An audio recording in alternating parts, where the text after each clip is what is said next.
Maraming salamat po sa bawat biyayang nakikita ko at maging sa mga biyayang tahimik mong ipinagkakaloob na hindi ko man agad napapansin. Salamat sa bawat umagang ipinagigising mo ako, sa bawat hiningang nagpapaalala na may panibagong pagkakataon akong mabuhay, magmahal, magpatawad at magsimulang muli. Salamat sa mga panalangin agad mong sinagot at maging sa mga panalangin hindi mo pa ibinibigay.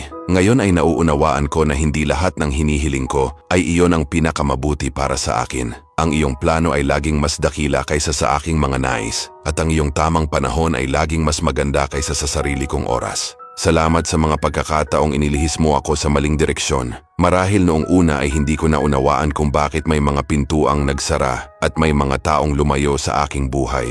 Ngunit ngayon nakikita kong lahat ng iyon ay bahagi ng iyong pagprotekta at paghahanda sa mas mabuting kinabukasan. Salamat sa bawat pagsubok na nagturo sa akin ng pagtitiis at sa bawat luha na nagpatatag sa aking pananampalataya. Kung hindi dahil sa iyong pagmamahal, matagal na akong pinanghinaan ng loob. Ngunit sa bawat araw, pinapaalala mo sa akin na hindi mo ako kailanman iiwan. Salamat sa aking pamilya, sa mga kaibigan, sa mga taong patuloy mong ginagamit upang palakasin ang aking loob. Salamat din sa mga taong nanakit at nang iwan dahil sa pamamagitan nila ay natutunan kong maging mas matatag, mas mapagpakumbaba at higit na magtiwala sa iyo. Kapag kulang ang aking lakas, ikaw ang aking lakas. Kapag magulo ang aking isip, ikaw ang aking kapayapaan. Kapag mabigat ang aking puso, ikaw ang aking kanlungan. At kapag hindi ko na alam ang susunod na hakbang, ikaw ang aking gabay. Salamat sa pagkain sa aming hapag, sa bubong na aming tinitirhan, sa trabahong pinagkukunan ng kabuhayan, sa pag-aaral, sa mga simpleng ngiti,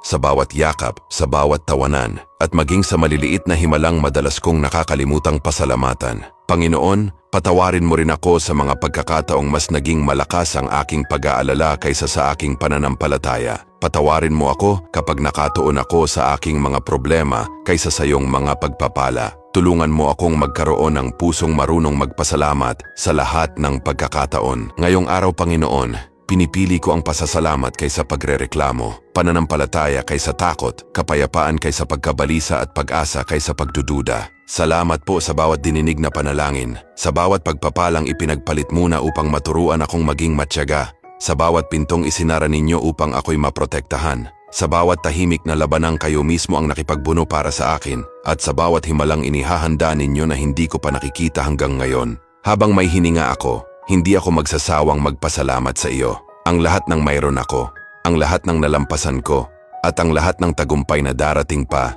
ay dahil lamang sa iyong kabutihan at walang hanggang pagmamahal. Thank you, Lord. I am forever grateful. All the glory belongs to you. Amen.